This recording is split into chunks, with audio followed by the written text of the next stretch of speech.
Jacket ये खराब तो नहीं लग रही हो? Hi guys, good afternoon. Today I am going to teach you economics chapter 3, money and credit. As you know that what is the importance of money in human beings life? क्या importance है? In the previous chapter I have told you the income is the most important thing to measure the criteria of the rich and the poor, to measure the criteria of rural and urban area, to measure the country criteria of the one country and another country. तो उसी का part है money. What is money? First of all we know what is money. What is money? Money है क्या? ये पहला question arise होता है सीबीएसई एंड यूपी बोर्ड में. तो this is word few word answers. Money is a medium of exchange.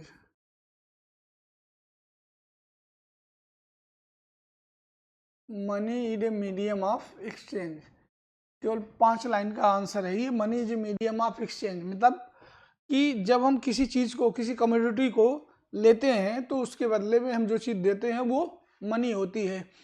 In the ancient time, पुराने ज़माने में ये मनी नहीं थी. तब वहाँ पे मीडियम जो है मीडियम ऑफ एक्सचेंज अलग अलग होते थे. तो यहाँ पे ये चीज़ दिखाया गया है कि मनी जब नहीं थी तब कैसे करते थे. तो in the absence of money there was a barter system. Barter system क्या था? बार्टर सिस्टम था. बार्टर सिस्टम में क्या होता है? Barter system means to give और receive in place of another things. To give और receive in place of another things. किसी दूसरी वस्तु के बदले में किसी दूसरी वस्तु को देना या लेना ही बार्टर सिस्टम कहा जाता है. बार्टर सिस्टम में होता क्या है? एक बहुत बड़ी कमी होती है. क्या? Double coincidence of want. Double coincidence of want. Double coincidence of want का मतलब होता है बेटा कि the meaning of double coincidence means of want means suppose that I have a marker and you have 10 rupee note. I need the money for taking my food and you need the marker for writing something on the whiteboard. कुछ चीज आप लिखना चाहते हैं तो जब दोनों लोगों की जरूरतें होंगी तब we can exchange the money with the marker. If you want some other thing, suppose you want an apple, you want an apple and I have a marker. So how you will be take the apple and apple, the person who is taking the apple, they want the marker. वो marker चाहता है, आप Apple चाहते हैं. ठीक, तो कैसे होगा? यहाँ पे प्रॉब्लम फंस जाएगी. तो means all the 3 persons, I the marker holder, you the note holder and another person the apple holder will be sell their goods. सब लोग अपने गुड्स को बेचेंगे एंड क्या पाएंगे? एक कॉमन फॉर्म पाएंगे जिसको क्या कहा जाता है? मनी. मनी को पा जाने से आप नोट लिए हो तो उस नेट से क्या कर लोगे? एप्पल खरीद लोगे. मुझे जो चीज़ चाहिए मैं इस मार्कर को बेच करके मनी पाऊंगा, उसको खरीद लूंगा. तो ये जो प्रॉब्लम होती थी डबल कॉन्सिडेंस ऑफ वांट, ये होती थी कि अगर अगले को वो व्यक्ति चीज़ नहीं चाहिए जो आपके पास है तो ये बार्टर सिस्टम अप्लाई नहीं होता था. यहाँ पे दिखा रहा है a person is sitting in the market by taking their shoes, one taking the wheat and another, ये कुछ और व्हीट लेकर के बैठा है, ये क्लॉथ लेकर के बैठा है. तीनों को एक्सचेंज करना है कि ये शूज वाले को व्हीट चाहिए, क्लॉथ चाहिए और क्लॉथ वाले को व्हीट चाहिए. तो क्या करेंगे ये तीनों? इसी double coincidence of want say बचने के लिए all will be sell their goods and take the money. तीनों अपने फार्म को तीनों को बेचेंगे और बेच करके मनी पा जाएंगे. तो उस मनी से ये जो चीज़ चाहते हैं उसे परचेज कर लेते हैं. Form of money. Form of money means earlier the money was the punch mark coin. Punch mark coin means during the Vedic age. During the Vedic age, it was the metallic and punch marked coin with the shape of the cylindrical or with the shape of the circular during the 2500 years old, 2500 ईसा पूर्व है. After that Gupta period had issued the some currency of the gold that's name as Gupta's gold. Most of the Gupta's Mohr's was made up of the gold, इसीलिए उसे स्वर्णकाल भी कहा जाता है कि सबसे ज्यादा सोने की मुद्रा है. उसके बाद गुप्ता के बाद जो है तुगलक काल में आई. तुगलक काल में कॉइन देख रहे हैं आप, ये कैसे स्क्वायरल है. और उसके बाद गोल्ड मोहर of Akbar region, Akbar region के समय में जो गोल्ड मोहर आई वो 1 तोला माने 10 ग्राम की थी. उसके बाद मॉडर्न फॉर्म ऑफ करेंसी आया. ये इसकी हिस्ट्री थी. Now the modern form of currency is issued by the reserve bank of the India on behalf of the central government. The modern form of currency coins and the notes will be issued by the Reserve Bank of India on behalf of the central government. No one can be denied to take it. कोई भी व्यक्ति, भारत का कोई भी व्यक्ति इसको deny नहीं कर सकता है लेने में. अगर कोई डिनाई करता है तो वो राजद्रोह माना जाएगा, भारत सरकार के खिलाफ माना जाएगा. तो नोट और करेंसी को इशू करने के अधिकार केवल बैंक के पास है. इसके अलावा अगर कोई करता है तो राजद्रोह माना जाएगा. उसे लेने से कोई इनकार करता है तो उसे राजद्रोह माना जाएगा.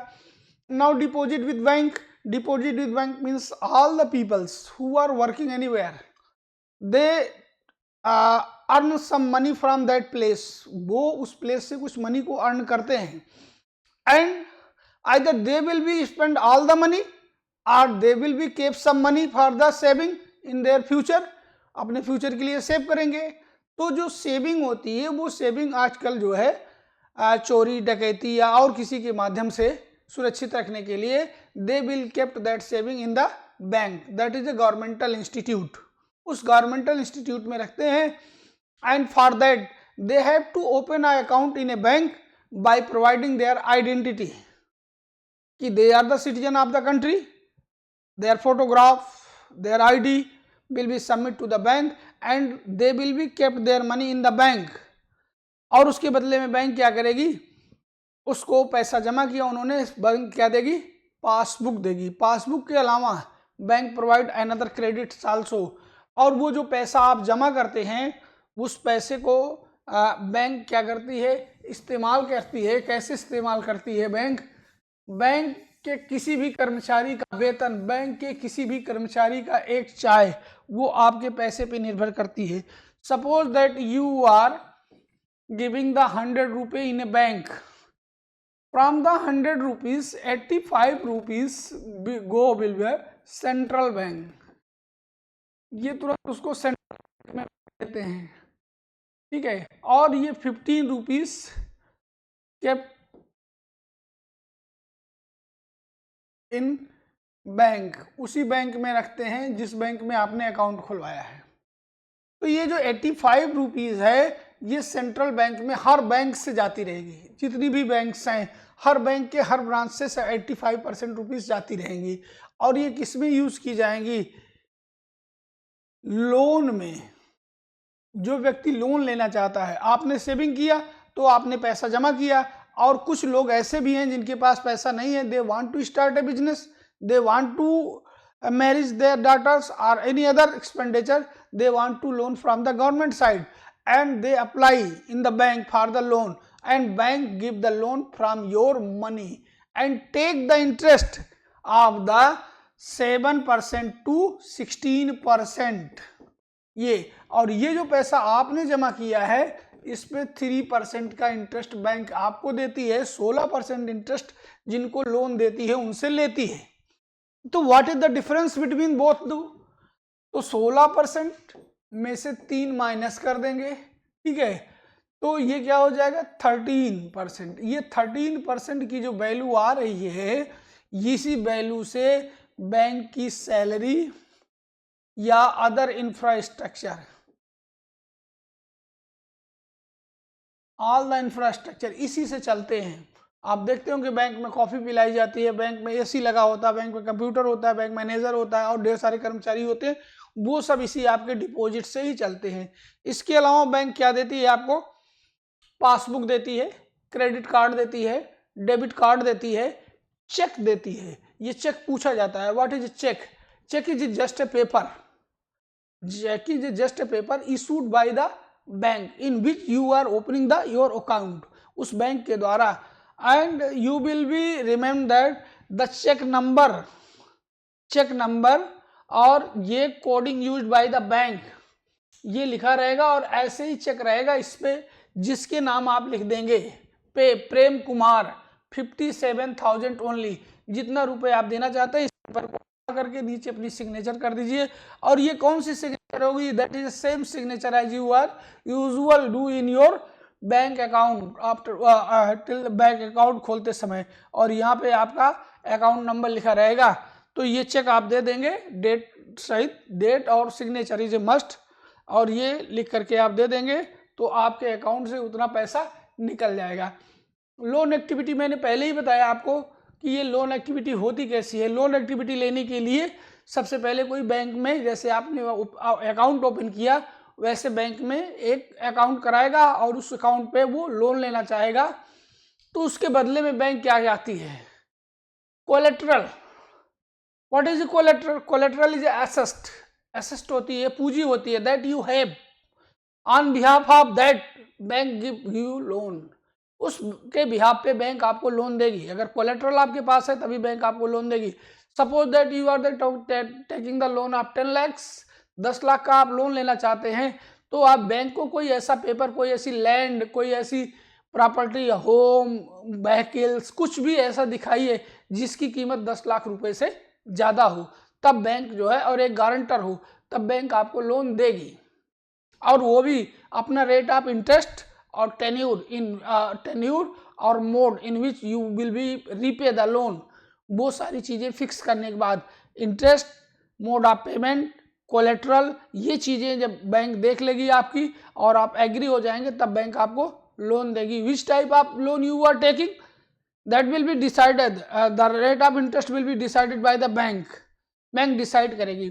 तो वो collateral, suppose that you are unable to pay the loan, आप लोन पे करने में अनेबल होंगे, तो बैंक वो जो कोलेट्रल आपने रखी है बैंक के पास, उसके पेपर रखे हैं, उसको सेल करके बैंक अपना पैसा ले लेगी। ये लोन एक्टिविटी होती है।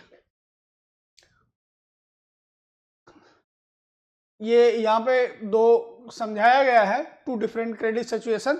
एक फेस्टिवल सीजन में सलीम है, सलीम जो है जिसकी दुकान टूट गई थी, शूमेकर था, दुकान टूट गई थी, और उसने क्या किया, ऑल ऑफ सडन जो है उसको मिल गया ऑर्डर कि कुछ जूते बनाने हैं, 15,000 जूते बनाने हैं किसी फेस्टिवल में, ठीक है। तो उसको मिल गया, तो कुछ एडवांस मिल गया और रेस्ट ऑफ मनी ही है taken the loan from the bank, उसने बैंक से लिया और जल्दी से ही raw material, manufacturing machines, labour, raw material, ये सारी चीज़ें कलेक्ट करके, और जितना टाइम दिया था ऑर्डर पे कि इतने दिन में हम जूते दे देंगे, उसके पहले ही दे दिया, तो उधर से पूरा पेमेंट हो गया। जिसने जूते लिए फुल पेमेंट कर दिया। फुल पेमेंट करने के बाद विद इन टाइम सलीम ने बैंक को पैसा रिटर्न कर दिया। तो सलीम ने बैंक को पैसा विद इन टाइम रिटर्न कर दिया, विद इंटरेस्ट रिटर्न कर दिया, तो सलीम की कोलेट्रल बची रही और सलीम की क्रेडिट बन गई कि in future Salim can take the loan.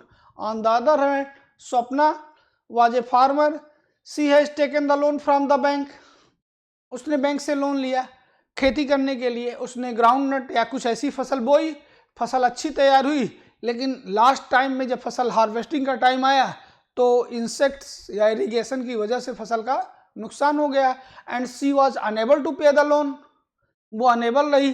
तो जब वो अनेबल रही, दोबारा उसने ऐसा किया, दोबारा भी अनेबल रही, तो बैंक ने, इसने कोलेट्रल लगा के रखा था अपनी लैंड को, तो उस लैंड का एक छोटा सा टुकड़ा जितना लोन लिया था उसको सेल करके बैंक ने अपना पैसा ले लिया और इसकी क्रेडिट स्वप्ना की फॉल हो गई। टर्म्स ऑफ क्रेडिट ये मैंने अभी आपको बताया। लोन अमाउंट कितना होना चाहिए, ड्यूरेशन ऑफ लोन कितने दिन के लिए आप ले रहे हैं, डॉक्यूमेंट रिक्वायर्ड मीन्स वही जो collateral you are submitting the collateral, उसके डॉक्यूमेंट्स होने चाहिए। रेट ऑफ इंटरेस्ट विल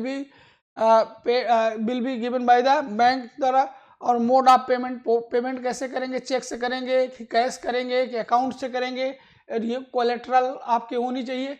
ये टर्म्स ऑफ क्रेडिट होता है।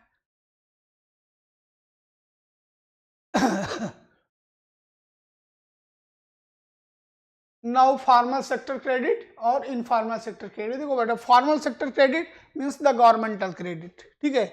इनफॉर्मल सेक्टर क्रेडिट माने private sector. All the governmental institute who provide the loans are known as the formal sector, just like the bank and cooperative. Their rate of interest will be fixed, their tenure will be fixed, their mode of payment will be fixed। हर चीज उनकी fix होगी, उसके पहले आपको रोका टोका नहीं जाएगा। वही इनफॉर्मल सोर्सेज ऑफ लोन में कौन होते हैं? Friend, relative, money lender, landlord, इनका कुछ भी फिक्स नहीं होता है। किसी भी रेट ऑफ इंटरेस्ट पे कितने भी टाइम के लिए, आज ही लोन दे रहे हैं कल ही मांगने लगेंगे आपसे, तो ये होता है। और बैंक का काम क्या होता है? बैंक का काम ये होता है कि bank provide the maximum loan to the farmers when the people who are belonging from the rural areas, but what is happening now, most of the loan is going to the industrialist। जो industrialist हैं बड़े बड़े वो ले रहे हैं। यहाँ पे आप देख सकते हैं ये वेल हाउस होल्ड 73% लोन है, रिच हाउस होल्ड 83% लोन ले रहे हैं, और पुअर हाउस होल्ड बेचारे ये कितना ले रहे हैं? 46% मात्र पा रहे हैं। यहाँ पे देखिए क्यों पा रहे हैं? Due to the lack of documentation. Bank वाला इनको इतना दौड़ाता है कि वो डॉक्यूमेंट सबमिट नहीं कर पाते हैं और उनकी क्रेडिट फॉल रहती है, तो इसलिए उनको लोन बैंक देती नहीं है। जबकि बैंक की इस्टेब्लिशमेंट का एकमात्र उद्देश्य है कि पुअर पीपल को लोन प्रोवाइड किया जाए जिससे वो अपना ग्रोथ कर सके, एग्रीकल्चर कर सके। तो फार्मर्स को लोन नहीं मिल सकता है, नहीं मिल सकता, नहीं मिलता है।